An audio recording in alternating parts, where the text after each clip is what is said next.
Hi everyone, मैं रोहन यादव आप सभी का एक बार फिर से अपने यूट्यूब चैनल पर स्वागत करता हूं।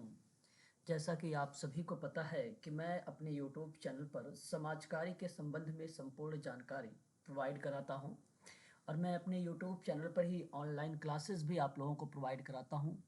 जो क्लासेस इस समय चल रही हैं वो एक क्लास है DSSB की सोशल वेलफेयर ऑफिसर, जिसकी वैकेंसी 2023 में निकाला गया है और 2024 में एग्ज़ाम होगा।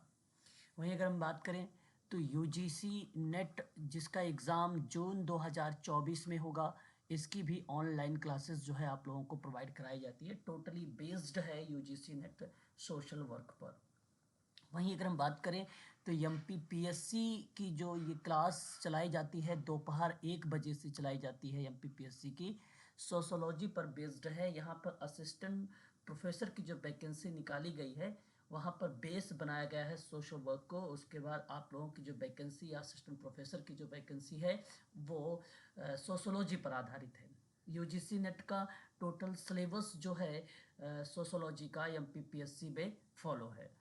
तो आज अभी हम लोग बातचीत करने वाले हैं ये 2019 का DSSB का सोशल वेलफेयर ऑफिसर की जो वैकेंसी निकाली गई थी उसके एग्ज़ाम के दौरान जो है ये प्रश्न पूछे गए थे।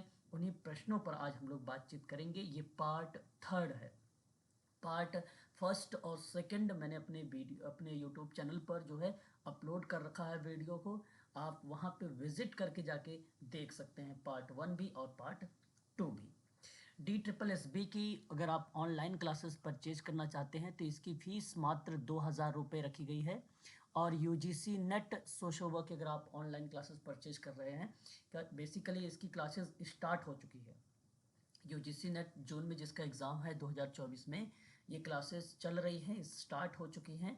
और ये शाम की क्लासेस होती है, शाम को 7 से 8। कल मैंने बात किया था पोस्को एक्ट को लेकर, यूनिट नंबर 10 पर बात कर रहा हूँ। इसके बाद यूनिट नंबर 9 पर बात करूँगा।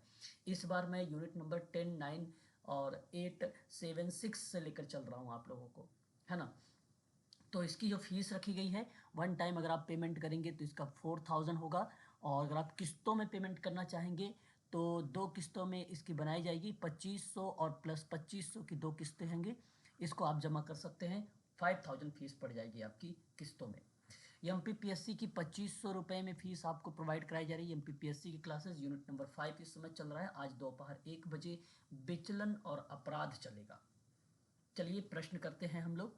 वन जो है 194 को 194 क्वेश्चन कह रहा है कि अपराध किए जाने की तिथि को 18 वर्ष पूरे न करने वाला बालक जो अपराध करने का दोषी पाया जाता है डैश कहलाता है। आज हम लोग इस पर, हालांकि मैंने डीप में जुवेनाइल जस्टिस एक्ट पर बातचीत किया है, आज मैं आपको इसका एक प्रकार से निष्कर्ष या समरी बताऊंगा और यहाँ पर आपका ये टॉपिक भी कवर हो जाएगा। क्वेश्चन नंबर जो 194 है, आज क्लास का ये जो समय होगा वो शाम को 7 से 8 रहेगी। साथ में हम लोग बात करेंगे एक दहेज प्रतिषेध अधिनियम को लेकर भी। तो 194 सही जवाब होगा। यहाँ पर देखभाल एवं सुरक्षा चाहने वाला बालक भी होगा और बी ऑप्शन में कानून के साथ विवादा वाला बालक भी होगा, इसलिए ए और बी दोनों करेक्ट होंगे। Option number C is the right answer होगा क्वेश्चन नंबर 194 का। 195 हमारे सामने सवाल है, सामाजिक संदर्भ दर्शाने के लिए एक अत्यंत उपयोगी उपकरण, क्योंकि यह एक व्यक्ति का सामाजिक विश्व का आरेखीय प्रस्तुतिकरण है। ठीक है, बेसिकली यहाँ दर्शाया केवल ये पॉइंट है कि यह एक व्यक्ति के सामाजिक विश्व की आरेखीय प्रस्तुतिकरण है जो इको मानचित्र है। क्वेश्चन नंबर 195 सही जवाब option number C is the right answer होगा। क्वेश्चन नंबर 196 का, निम्नलिखित में से कौन सा शब्द जो है दबाव दबाव समूह के निकट जुड़ा हुआ है। सही जवाब बेसिकली ऑप्शन नंबर ए होगा, हित समूह होगा और ऑप्शन ए ही करेक्ट जवाब होगा। आप लोगों को इन सभी चीज़ों पर जिक्र किया जाएगा DSSB में। अभी आप लोगों से केवल थ्योरीज पर बात हुई है और वो थ्योरीज थी जो मेन मेन विद्वान थे, उनकी थ्योरीज पर बात किया है हम लोगों ने भी समाज शास्त्र में। कार्ल मार्क्स, मर्टन, पार्सन्स और साथ ही साथ अगर हम बात करें और विभिन्न प्रकार के विद्वान हैं जो इम्पोर्टेंट हैं, मैक्स वेबर, ठीक है, इत्यादि पर हमने बातचीत किया है। आज जो जिक्र करने वाले हैं हम लोग सामाजिक परिवर्तन में शेरोकिन का नाम भी है। फिर आज की क्लास में हो सकता है जीएस घुरई के बारे में भी बात किया जाए। ठीक है, आगे हम बात करते हैं अगले सवाल पर। और अगला सवाल 197 हमारे सामने है कि वह सिद्धांत जो प्रस्तावित करता है कि आपराधिक और समानुरूप व्यवहार दूसरों के साथ अन्योन्य क्रिया की समान प्रक्रिया द्वारा ग्रहण और अनुरक्षित और परिवर्तित किए जाते हैं। और ये किस के अकॉर्डिंग जो है, ये कौन से सिद्धांत को बेसिकली रिप्रेजेंट करेगा? 197 सही जवाब बेसिकली सामाजिक अध्ययन है और ऑप्शन नंबर बी आपका करेक्ट हो जाएगा। सामाजिक अध्ययन में क्या है, ये वो सिद्धांत प्रस्तावित करता है जहां आपराधिक और समान रूप व्यवहार दूसरों के साथ अन्योन्य क्रिया की समान प्रक्रिया के द्वारा ग्रहण और अनुरक्षित और परिवर्तन किए जाते हैं। क्वेश्चन नंबर बात करेंगे 198 को लेकर। 198 कह रहा है कि वह व्यक्तियों द्वारा या व्यक्तियों की अपने और दूसरों की भावनाओं की जो है समझने की क्षमता को संदर्भित करता है। मतलब वह व्यक्तियों की अपने और दूसरों की भावनाओं को समझने की जो क्षमता है, उस क्षमता से संदर्भित क्या होगा? देखिए, यहाँ करेक्ट जवाब 198 का ऑप्शन नंबर जो जाएगा वो बी करेक्ट होगा, क्योंकि भावनात्मक बुद्धिमत्ता होगी। लेकिन यहाँ एक चीज ध्यान रखिएगा, हवार्ड गार्डनर का नाम भी हम लोग जब इंटेलिजेंस के बारे में पढ़ेंगे, बुद्धि के सिद्धांत वगैरह, तो वो चीजें ध्यान रखिएगा। बहुबुद्धिमत्ता भी, तो वो भी थोड़ा भावनाओं से रिलेट करता है, परंतु यहाँ पर यह व्यक्तियों की अपने और दूसरों की भावनाओं को समझने में भावनात्मक बुद्धिमत्ता बेसिकली करेक्ट होता है। ऑप्शन नंबर आपका बी सही जाएगा। क्वेश्चन नंबर 199 यानी 199 नंबर का सवाल हमारे सामने। ये जो सवाल देख रहे हैं DSSB का, ये विगत वर्षों का सवाल है, 2019 का सवाल है, सोशल वेलफेयर में पूछा गया था। ठीक है, तो यह विभिन्न सामाजिक आर्थिक स्थितियों के बीच व्यक्तियों और समूहों का आंदोलन है डैश, यह किसे कहते हैं? क्वेश्चन नंबर 199 सही जवाब अगर मैं आप लोगों से बात करूं तो सामाजिक गतिशीलता होता है। ऑप्शन नंबर बी आपका यहाँ पे करेक्ट जवाब होगा। क्वेश्चन नंबर 200 कह रहा है कि इसमें वे अपराध शामिल हैं जिनके लिए 3 से 7 वर्ष की कैद हो जाती है। सही जवाब बेसिकली ए करेक्ट होगा। यहाँ सही करेक्ट जवाब जो होगा वो ऑप्शन नंबर आपका बी होगा, गंभीर अपराध। गंभीर अपराध में 3 से 7 है, याद रखेंगे। जो सजा का प्रावधान के बारे में जिक्र किया गया है, और जो सामान्य है वो आपका मैक्सिमम 3 से प्लस आपको रखा जाएगा, और जो घृणित अपराध है वो 7+ रखा जाएगा। तो अभी आप लोगों ने पढ़ा भी है, मैंने आप लोगों से किशोर न्याय अधिनियम में भी पढ़ाया है, ठीक है, अपराध को लेकर, और साथ ही साथ मैंने वहाँ पे पोस्को एक्ट के बारे में भी बात किया है ना।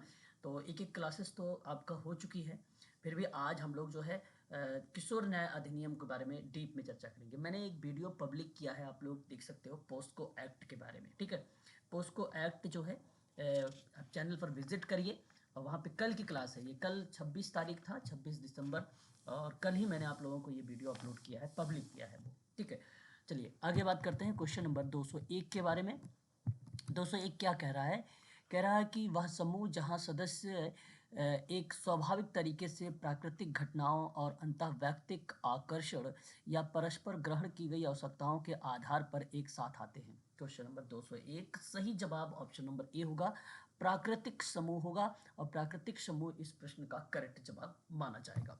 इन प्रश्नों पर सही व्याख्या मैं आप लोगों को लाइव क्लासेस में करवाऊंगा।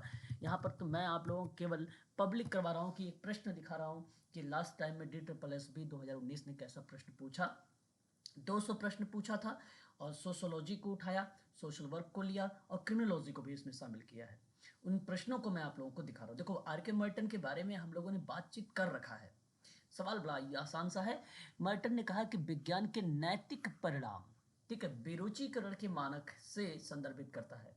बेसिकली आप विज्ञान के नैतिक परिणाम कह लीजिए या बेरुचिकरण का मानक कह लीजिए, बात दोनों एक ही है। करेक्ट जवाब जो जाएगा यहाँ पर, ये वैज्ञानिकों के स्वहितों से मुक्त होना चाहिए, ये ऑप्शन आपका करेक्ट जाएगा, और ऑप्शन नंबर सी यानी थर्ड ऑप्शन आपका करेक्ट होगा।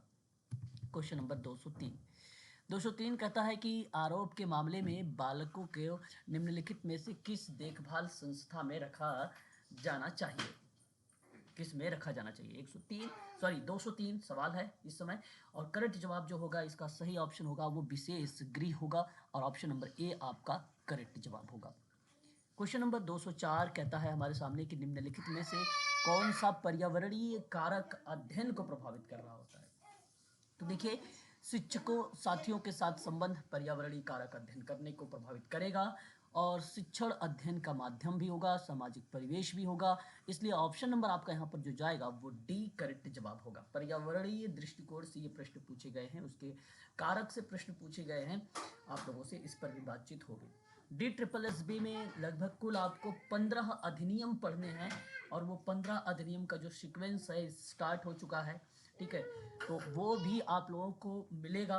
प्राय जो पेड क्लास के बच्चे हैं DSSB को डेली जो 7 से 8 क्लास चल रही है उसमें उनको लिंक जाएगा। तो उनकी अब जो क्लास चलने वाली है वो 2 से 3 घंटे भी चलाई जा सकती है, आपको लिंक दिया जाएगा। क्लास का शेड्यूल आप जरूर चेक करेंगे सभी लोग। एक क्लास का जो समय है आपका ये है 1 PM, और एक क्लास का जो समय है वो हो शाम को 7 बजे, और एक क्लास का जो समय है वो 8:30 बजे शाम को, ठीक है। तो याद रखिएगा ये क्लास का शेड्यूल है। DSSB अपने ग्रुप को ज़रूर चेक करेंगे, क्योंकि DSSB के लिए, क्योंकि 200 क्वेश्चन हैं, बहुत सारी चीज़ें पढ़नी है इन लोगों को, और वही चीज़ें पढ़नी है जो परीक्षाओं में पूछी जाती हैं, ठीक है। तो यहाँ पे सारी चीज़ें आपकी कवर होंगे, आपके जो फरवरी के तक में आपके पूरा सिलेबस कवर हो जाएगा, ठीक है। क्वेश्चन नंबर बात करते हैं 205 के बारे में। निम्नलिखित में से कौन सा उत्पादन के व्यावसायीकरण और निर्वाही अर्थव्यवस्था के गायब होने की विशेषता से जुड़ा हुआ, या गायब होने की विशेषता में जुड़ा हुआ है। सही जवाब इसका जो जाएगा वो औद्योगिक समाज जाएगा। Option number C is the right answer होगा यहाँ पे करेक्ट जवाब। बात करते हैं नेक्स्ट सवाल की तरफ, और अगला सवाल हमारे सामने है। निम्नलिखित में से किस नियम में 2 पहलू शामिल हैं जिनके विचलन और किसकी ओर विचलन। देखिए, आज हम बात करेंगे विचलन पर। मैंने अभी आपको बताया भी शुरुआत में, आज विचलन का टॉपिक है, और आज हम लोग इस पर जिक्र करेंगे दोपहर 1 बजे, ठीक है। तो क्वेश्चन नंबर 206 सही जवाब इसका जो जाएगा वो विचलन के नियम जाएगा, या सॉरी विचलन का नियम जाएगा। तो इनमें से नियम में हमसे बताया, ये कहा कि 2 पहलू शामिल हैं जिसके विचलन की जो है और किसकी ओर विचलन दर्शाता। तो विचलन का नियम बेसिकली ऑप्शन नंबर ए आपका यहाँ पे करेक्ट जवाब होगा। क्वेश्चन नंबर 207 कहता है कि समूह कार्य में, देखिए ये तो सोशल वर्क का सवाल है, ग्रुप वर्क से कहा कि यदि एक कार्यक्रम को अधिकतम मान लिया जाना या मान का होना किस चीज़ को दर्शाएगा। तो बेसिकली अगर मैं आपसे बात करूं तो यह व्यक्ति केंद्रित होना चाहिए, और ये बात HB ट्रेकर ने कहा है सही, ठीक है, ग्रुप में। और यह विशिष्ट आवश्यकताओं को पूरा करने पर बात करता है, बिल्कुल करेक्ट जवाब होगा। या सदस्यों की रुचि और आवश्यकताओं को विकसित करता है, ये भी करेक्ट बात है। सही जवाब जो होगा ऑप्शन नंबर आपका डी सही माना जाएगा। क्वेश्चन नंबर 208, देखिए इस पर भी बात हम लोग करेंगे जब प्रकारात्मक या कार्यात्मकता पर बात करेंगे, तो AR रेडक्लिफ ब्राउन के बारे में भी हम लोग जिक्र करेंगे। तो AR रेडक्लिफ ब्राउन किससे संबंधित हैं, तो ये ऑप्शन नंबर आपका पहला करेक्ट जवाब होगा। संरचनात्मक कार्यात्मकता की जो विचारधारा है इसको ये रिलेट कराते हैं, ठीक है।